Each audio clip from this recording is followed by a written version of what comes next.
6 दिसंबर 2019 का ये वाकया है। हैदराबाद से एक खबर बहुत तेजी के साथ पूरे देश में वायरल हो जाती है। खबर ये थी कि पुलिस वाले 4 लोगों को लेके जा रही है और उन लोगों ने पुलिस की कुछ पिस्टल या उनके हथियार छीनकर पुलिस पर हमला किया और पुलिस ने जवाबी कार्रवाई में उनको एनकाउंटर में ढेर कर दिया।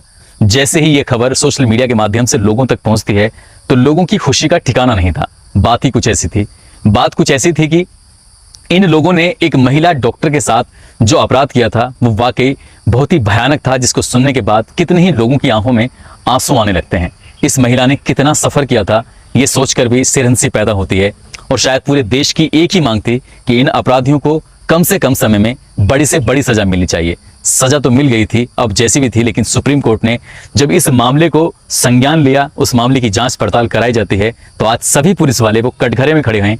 जहां 1 और 3 साल पहले इन पुलिस वालों की तारीफ हो रही थी, आज इनका कोई नाम लेने वाला भी नहीं है, जबकि इन पुलिस वालों की शायद बाकी की जिंदगी कहीं सलाखों के पीछे ना गुजरे।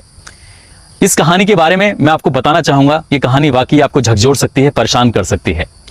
आदाब, नमस्कार, सत श्री अकाल। मैं उस्मान सैफी। आज की जो सच्ची घटना मैं आपको सुनाने जा रहा हूं, ये सच्ची घटना है तेलंगाना प्रदेश का एक शहर है हैदराबाद, और इसी शहर का एक इलाका लगता है साइबराबाद। दरअसल बात है 28 नवंबर 2019। एक फ्लाईओवर जो कि रंगारेड्डी इलाके में पड़ता है, उसी रंगारेड्डी इलाके से एस सत्यम नाम का एक दूध वाला गुजर रहा था। अचानक ही उस दूध वाले की नजर उस फ्लाईओवर से नीचे जब पड़ती है तो वो देखता है कि एक लाश पड़ी हुई है और उस लाश बिल्कुल पूरी तरह से जली हुई है। वो शोर मचाकर चिल्लाकर लोगों को इकट्ठा करता है। तुरंत ही ये सूचना पुलिस को दी जाती है और जैसे ही ये सूचना पुलिस को मिलती है तो यहाँ 2 थानों की पुलिस बहुत तेजी के साथ पहुंच जाती है। सादनगर पुलिस स्टेशन की पुलिस और शमशाबाद थाने की पुलिस। जब यहाँ पर ये पुलिस आती है तो वाकई पूरे देश में हड़कंप मच जाता है, हंगामा खड़ा हो जाता है। दरअसल बात ही कुछ ऐसी थी, जब बात निकल के सामने आती है तो पुलिस की बहुत बड़ी लापरवाही सामने आती है। दरअसल इस कहानी के बारे में मैं आपको बताता चलूं। ये कहानी कुछ शुरू होती है इस तरह से। एक डॉक्टर दिशा रेड्डी नाम की एक लड़की जो कि शादबाग के इलाके में रहती थी, और इसका एक क्लिनिक है जो कि ओलिवा के नाम से क्लिनिक है, जो कि शमशाबाद में है। घर से लगभग 37 किलोमीटर की दूरी है, और 37 किलोमीटर का दूरी का जो सफर तय करती है वो अपना स्कूटर से और कैब से सफर तय करती है। अपने घर से जब निकलती है तो टोल प्लाजा तक वो अपनी स्कूटी से जाती है, वहां पार्किंग में गाड़ी खड़ी करती है अपनी स्कूटी को। उसके बाद फिर कैब लेकर सीधा अपना क्लिनिक पे जाती है। रोजमर्रा का उसका यही काम है, सुबह जाना, शाम को वापस आना। लेकिन 27 नवंबर 2019 का जो दिन था कुछ अलग था, क्योंकि उस दिन उसकी त्वचा में, उसकी स्किन में कुछ प्रॉब्लम हो रही थी और डॉक्टर से टाइम लिया हुआ था।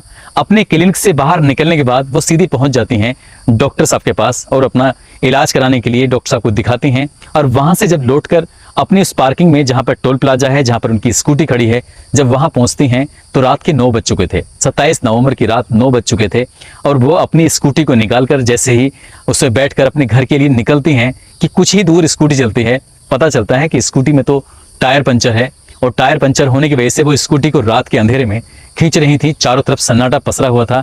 गाड़ी हाईवे पर बहुत तेज चल रही थी। ये हाईवे है हैदराबाद से बेंगलुरु के लिए।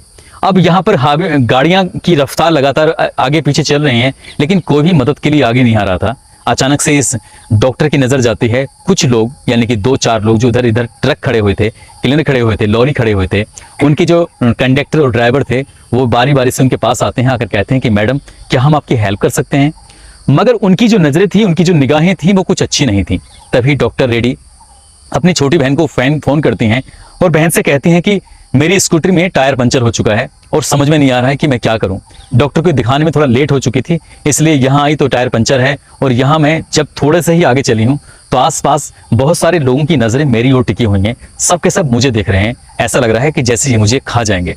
कहती है बहन तुम परेशान मत हो, घबराओ मत, अपनी स्कूटी को उसी पार्किंग में खड़ी करो, कैब पकड़ो और सीधा घर चले आओ। वो कहती है मुझे रोज ही डॉक्टर के मतलब क्लिनिक पे जाना होता है, इसलिए मैं से स्कूटी को छोड़ नहीं सकती। तुम मुझसे बात करती रहो, जब तुम मुझसे बात करती रहोगी तो शायद मेरी एक हिम्मत बनी रहेगी। यानी कि बड़ी बहन डॉक्टर छोटी बहन को फोन कर कर हिम्मत अंदर से पैदा करने की कोशिश कर रही थी, लेकिन एक अंदर का जो डर था वो लगातार बना हुआ था, और वो इतना डर था कि वो लोग आते रहे और मदद के लिए आगे हाथ बढ़ाते रहे, लेकिन ये डरी हुई थी डॉक्टर ने, इसलिए कुछ कह नहीं पा रही थी। लगभग 9:30 बज चुके थे। 9:30 बजने के बाद तभी एक व्यक्ति जो इस यहाँ पर आता है तो देखने में थोड़ा शरीफ सा लगता है, जो देखने में उसका पहनावा भी अच्छा था, वो कहता है कि मैडम अगर आपको एतराज़ ना हो तो क्या मैं आपकी मदद कर सकता हूँ। मैडम को थोड़ा भरोसा हो जाता है और भरोसा होने के बाद कहती हैं कि ठीक है, आप क्या मदद कर सकते हैं, मेरी गाड़ी में टायर पंचर हो चुका है तो इसलिए मैं क्या करूं। उन्होंने कहा कि यहीं पास में ही एक टायर पंचर वाले की दुकान है, आप कहो तो मैं पंचर लगा के यूं गया और यूं आया। वो अपनी बहन से कहती है कि मैं फ़ोन अभी रखती हूँ, तुमसे बाद में बात करूंगी, एक अच्छा एक भला मानुष मुझे मिल चुका है और ये मेरी स्कूटी को ले जाकर इसका जो टायर पंचर हो गया उसे ठीक कराने जा रहा है। ठीक है, बिल्कुल जैसा था वैसे ही चल रहा था। वो टायर पंचर को लगाने के लिए स्कूटी लेके जाता है और उसके बाद फिर बहन लगभग 9:42 पर जब अपनी बहन को करीब 5 या 7 मिनट के बाद दोबारा फ़ोन करती है तो नंबर स्विच ऑफ हो चुका था। और स्विच ऑफ होने के बाद छोटी बहन की हालत ख़राब हो जाती है कि आखिरकार बहन को हुआ क्या है, फ़ोन क्यों शांत हो गया है, फ़ोन क्यों स्विच ऑफ हो गया है। तरह तरह के अंदाजे लगाए जा रहे थे, हो सकता है बैटरी खत्म हो गई हो सकता है कुछ और बात हो गई हो। छोटी वाली बहन ने जल्दी से मम्मी और पापा से कहा कि मम्मी पापा अभी दीदी से बातचीत चल रही थी लेकिन अचानक से फ़ोन बंद हो गया, मुझे तो बहुत डर लग रहा है, ऐसा ना हो दीदी के साथ कुछ अनहोनी घटना घट जाए। जल्दी से माँ बाप को पकड़ा और सीधा नज़दीकी पुलिस स्टेशन जाते हैं और वहाँ जाकर कहते हैं, यानी कि शादनगर पुलिस स्टेशन जाते हैं और जाकर कहते हैं कि हमारी बहन जो कि शमशाबाद में क्लिनिक चलाती हैं, वेटनरी की डॉक्टर हैं, लेकिन आज उनके साथ ऐसा हुआ और वो टोल प्लाजा से उनकी स्कूटी में पंचर हो गया था। पूरी कहानी बताती हैं पुलिस को, लेकिन पुलिस कहती है कि मामला तो शमशाबाद पुलिस स्टेशन का है, इसलिए हमारा कोई इसमें मैटर नहीं है, आप जाइए शमशाबाद पुलिस स्टेशन और वहाँ जाकर अपनी पड़ताल करिए, उनसे बातचीत करिए, वो जो रास्ता निकालेंगे सो निकालेंगे, हम आपकी कोई मदद नहीं कर सकते। बहन गिड़गिड़ाती है, माँ बाप भी गिड़गिड़ाते हैं, लेकिन कोई सुनने वाला नहीं था। पुलिस जब नहीं सुनती है तो वो उसी इलाके में, उसी टोल प्लाजा के इर्द गिर्द अपनी बहन को ढूंढने के लिए निकल जाते हैं और वहाँ पर जोर जोर से आवाज़ लगाते हैं कि डॉक्टर रेड्डी तुम कहाँ हो, हम तुम्हें लेने के लिए आए हैं। काफ़ी देर हो जाती है, लेकिन 1-1.5 घंटा जब बीत जाता है तो कोई सफलता नहीं मिलती। इसके बाद वो बहन अपने माँ बाप के साथ सीधा शमशाबाद पुलिस स्टेशन जाती है और वहाँ जाकर पुलिस वालों से कहती है कि मेरी बहन ऐसे से क्लिनिक से निकली थी, उसके साथ पूरा वाकया वो सुनाती है। पुलिस वाले आते तो ज़रूर हैं, लेकिन महज एक आध CCTV कैमरा चेक किया और फॉर्मेलिटीज करने के बाद वापस चले जाते हैं। कहते हैं कि तुम बहुत लेट हो चुके हो, तरह तरह की बातें कर रहे थे तो, और पूरी रात ऐसे ही गुजर जाती है। घर वाले अपने घर वापस लौट के आते हैं, लेकिन बहन पूरी रात जब लौट कर नहीं आती है। 27 नवंबर की रात पूरी गुजर जाती है। 28 नवंबर की सुबह एक दूधिया वाले के माध्यम से ये पता चलता है कि एक डेड बॉडी उस रंगारेड्डी फ्लाईओवर के पास मिली है। तो वाकई घर वालों के रोंगटे तो खड़े होने वाली बात थी। और जब ये बात सोशल मीडिया के माध्यम से, इलेक्ट्रॉनिक मीडिया के माध्यम से, और जब लोगों को पता चलती है, पुलिस का ये चेहरा सामने आता है, तो पुलिस को लेकर लोगों में बहुत ज़्यादा रोष व्याप्त था। और इतना रोष व्याप्त था कि लोगों को 2012 का वो किस्सा याद आता है, निर्भया कांड वाला। और पुलिस को लेकर तब तरह तरह की बातें उठने लगी और इसके बाद सोशल मीडिया पर एक तरह से युद्ध शुरू हो जाता है इन अपराधियों को लेकर। और तमाम लोग, तमाम आवाम, सभी लोग कहीं ना कहीं आवाज उठा रहे थे कि डॉक्टर रेड्डी के साथ जिसने भी घिनौना कृत्य किया है उसे किसी भी कीमत पर बख्शा नहीं जाना चाहिए, उसे किसी भी कीमत पर छोड़ा नहीं जाना चाहिए। और जब ये बात लगातार बहुत तेजी के साथ ये मांग उठने लगती है, तब कहीं हैदराबाद पुलिस पर एक दबाव बनने लगता है और हैदराबाद की पुलिस, बड़ी संख्या में पुलिस फोर्स तैनात कर दी जाती है और उस इलाके का चप्पा चप्पा छान मारते हैं। CCTV कैमरे के माध्यम से कुछ लोगों के नाम सामने आते हैं और जो नाम सामने आते हैं वो हैरान करने वाले नाम थे।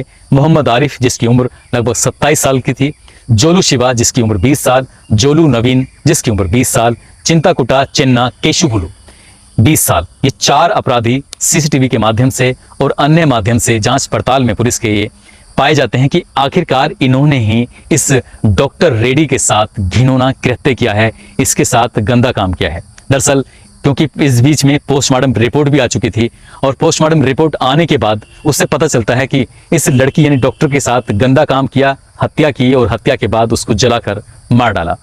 अब इन लोगों से, जो आरोपी हैं, इनसे पूछा जाता है कि आखिरकार क्या बात थी। तब ये बारी बारी से अपनी बात बताते हैं। पुलिस जब ये प्रेस कॉन्फ्रेंस करती है, प्रेस कॉन्फ्रेंस करने के बाद ये बताती है कि आखिरकार डॉक्टर रेड्डी के साथ क्या होता है। तो जो व्यक्ति टायर पंचर को ठीक कराने के लिए लेके जाता है तो वो आखिर कहता है कि मैडम टायर पंचर की दुकान तो बंद हो चुकी है, अब क्या करें। तभी 1-2 व्यक्ति और आते हैं और आकर कहते हैं कि मैडम आप परेशान मत होइए, वहीं पास में थोड़ा सा अगर चलेंगे आप फ्लाईओवर उसके टोल प्लाजा के पास चलेंगे तो एक और दुकान है जो 24 घंटे खुली रहती है, लेकिन आपको परेशान होने की जरूरत नहीं है, हम आपके साथ हैं और आप हमारे साथ चलिए। ऐसे ही धीरे धीरे करके एक आदमी स्कूटर लेके जा रहा है, दूसरा इसमें धक्का लगा रहा है, कभी तीसरा मदद कर रहा है। इस तरह से ये 4 लोग उस महिला डॉक्टर के साथ दूर तक ऐसे निकल जाते हैं। वहाँ ना कोई टायर पंचर की दुकान वाला था और ना ही वहां के दूर दूर तक चिल्लाने के बाद कोई आवाज वाला था, क्योंकि जिस इलाके में वो गए थे वो था रंगारेड्डी फ्लाईओवर के पास, और वहां जाकर स्कूटी को अलग फेंक देते हैं और उसी फ्लाईओवर पर ले जाकर इस महिला डॉक्टर के साथ वो बारी बारी से लगभग 7 घंटे तक रेप करते हैं, बलात्कार करते हैं। और एक के बाद एक, जब एक का मन भर जाता था, दूसरी बार ये भी बताया जा रहा है कि डॉक्टर ने, क्योंकि वो पहले जब अपनी बहन से बातचीत कर रही थी तो डॉक्टर ने पूरी तरह से डरी हुई थी, इसीलिए वो अपनी बहन से लगातार फोन पर कम्युनिकेशन कर रही थी और उन्होंने उसका फोन छीनकर फेंक दिया था।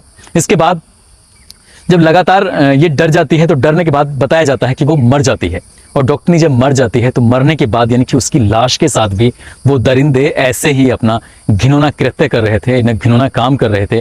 और जब उनका मन भर जाता है, बताया जाता है कि इससे पहले उन्होंने जमकर शराब भी पी थी और वो शराब के नशे में भी थे। ये सब करने के बाद उन्होंने उस महिला डॉक्टर की लाश पर पेट्रोल छिड़क कर उसमें आग लगा दी। आग लगाने के बाद जब वो पूरी तरह से जल जाती है तब उस लाश को वो फ्लाईओवर से नीचे फेंक देते हैं, और वहां फेंकने के बाद सिर्फ 2 ही चीज बचती हैं, एक लॉकेट होता है और दूसरा एक छोटी सी चुन्नी का टुकड़ा होता है, जिसकी वजह से उनके घर वाले इस डॉक्टर की शिनाख्त कर पाते हैं कि आखिरकार ये डॉक्टर, ये इनकी बहन है, कौन है। हालांकि इसका डीएनए टेस्ट भी कराया गया था, उससे भी बिल्कुल क्लियर हो चुका था। लेकिन ये जब बात लोगों के सामने आती है कि 4 लोगों ने, मोहम्मद आरिफ, जोलू शिवा, जोलू नवीन, चिंताकुटा, चेन्ना केशुलू, इन लोगों ने इस महिला डॉक्टर के साथ इतना घिनौना कृत्य किया है। एक बार फिर से मैसेज यही वायरल होता है। लगातार अखबारों की सुर्खियां बनी हुई थी, ट्विटर पर मामला चल रहा था, पूरे देश से एक ही आवाज उठ रही थी कि इन 4 हत्यारों को जल्द से जल्द सजा दी जाए। तभी कुछ ऐसा होता है, ये 29 नवंबर को गिरफ्तार कर लिए जाते हैं, और गिरफ्तार करने के बाद भारी सुरक्षा में एक चेरापल्ली एक जेल है, चेरापल्ली जेल में ने सुरक्षित उन्हें रखा जाता है, क्योंकि पब्लिक में बहुत उबाल था। पब्लिक ये चाहती थी कि ये जितनी जल्दी हो सके ये हाथ लग जाए तो हम इन्हें पीट कर इनकी मॉब लिंचिंग करके मार डालेंगे। सुरक्षा बलों के साथ उन्हें रखा जाता है और उन्हें तन्हाई में रखा जाता है। जेल में भी ऐसी जगह नहीं रखा जाता जहां पर बाकी लोग मौजूद थे। फिर सब कुछ ठीक चल रहा है ऐसे ही, और 4 और 5 को जब इनसे इंट्रोगेट किया जाता है, पूछताछ की जाती है, पूछताछ करने के बाद ये अपना जुर्म ये सारा कबूल कर ही लेते हैं और ये बताते हैं कि सब ऐसे जो मैंने अभी आपको बताया है। उसके बाद पुलिस चाहती थी कि जो भी घटनाक्रम में हुआ है उसको रिक्रिएट किया जाए, ये कैसे कैसे हुआ है एक तरह से फिल्माया जाए।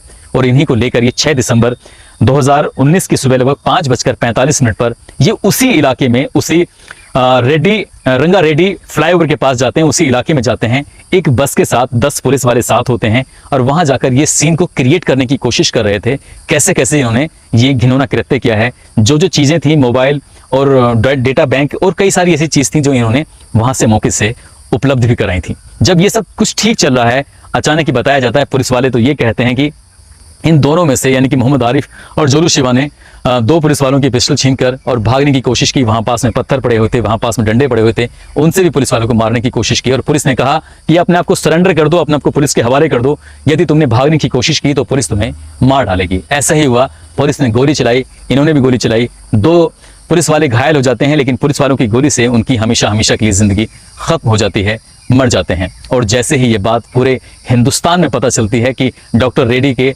बलात्कारियों के साथ पुलिस ने ये काम किया है, वो भागने की कोशिश कर रहे थे, उन्हें मौत के घाट उतार दिया है, तो जाहिर सी बात है पूरे देश में खुशी का माहौल था। पुलिस वालों का क्या जोरदार स्वागत हुआ। ऐसा तो सिर्फ फिल्मों में होता है, ऐसा सचमुच नहीं होता। लेकिन एक तरफ ये बातें चल रही थी, एक तरफ चंद सामाजिक लोग, ऐसे लोग जो सिर्फ सही को सही, गलत को गलत कहने वाले हैं, उन्होंने आवाज उठाई। उन्होंने कहा कि जो हुआ है इससे तो न्यायपालिका की स्थिति पर सवालिया खड़ा निशान लगते हैं। अगर पुलिस ही ये सब कर रही है तो फिर अदालत के क्या काम है। सीजीआई से लेकर बड़े बड़े जज भी इसमें इन्वॉल्व हो जाते हैं और इन्वॉल्व होने के बाद इस मामले की पुनः जांच कराई जाती है। और जांच में पता चलता है, जब लगातार लंबे समय तक जांच होती है, 3 साल के बाद सुप्रीम कोर्ट ये पाता है कि इन लोगों की तो हत्या की गई थी, इन्होंने तो भागने का कोई प्रयास ही नहीं किया था। इन्होंने तो तथ्यों के साथ छेड़छाड़ करने के बाद इन 4 को मारा है और झूठी कहानी रची है। फिर इसके बाद पुलिस वालों पर मुकदमा दर्ज किया जाता है। मुकदमा दर्ज होने के बाद पुलिस वालों के खिलाफ जांच चल रही है। जांच में अब होगा क्या, या तो पुलिस वालों की नौकरी हमेशा हमेशा के लिए खत्म हो जाएगी, या फिर उन्हें सलाखों के पीछे अपनी जिंदगी गुजारनी पड़ेगी। और उनके बच्चे जो अब क्या करेंगे ये भी भविष्य के घर में छिपा है। लेकिन जिस तरह से 3 साल पहले यानी कि 2019 में लोगों ने, जनता ने आवाज उठाई थी, शायद हो सकता है जोश में आकर इन पुलिस वालों ने लोगों के लिए, लोगों को खुश करने के लिए, आवाम को खुश करने के लिए अपना काम कर दिया। लेकिन कानून जो है, कहते हैं कि कानून के हाथ बहुत लंबे होते हैं, कानून ने इन्हें पकड़ लिया और जकड़ लिया। अब क्या होगा इनके साथ पता नहीं। लेकिन रेड्डी के साथ जो हुआ था, महिला डॉक्टर के साथ जो हुआ था उसको लेकर पूरे देश के लोगों ने क्या नाम है तारीफ की, क्योंकि उनके अपराधियों को पुलिस ने जो हाथों हाथ मार गिराया था। दोस्तों, इस घटनाक्रम को, इस कहानी को सुनाने का उद्देश्य किसी को परेशान करना नहीं है, किसी का दिल दुखाना नहीं है, बल्कि आपको जागरूक करना है, आपको सचेत करना है। डॉक्टर रेड्डी को शायद उस दिन कोई और काम करना चाहिए था। बहन को फोन के साथ साथ पुलिस वालों को भी फोन कर देती तो शायद हो सकता है कुछ मदद मिल जाती। उन्हें ऐसा लगता था, तो बहन की बात सुनने के बाद वो अपनी स्कूटर को वहीं खड़ा करके पार्किंग में अपने घर जा सकती थी, क्योंकि उन्हें किसी बड़े खतरे का अंदाजा नहीं था कि उनके साथ कुछ ऐसा होने वाला है और भविष्य के लिए एक इतिहास बनने वाला है। इसलिए कभी भी अगर आप ऐसे फंसते हैं तो कम से कम अपनी सुरक्षा का ख्याल रखें और अपना ध्यान रखें, कोई ऐसी गलती ना करें। अपना ध्यान रखें, ख्याल रखें। जय हिंद, जय भारत।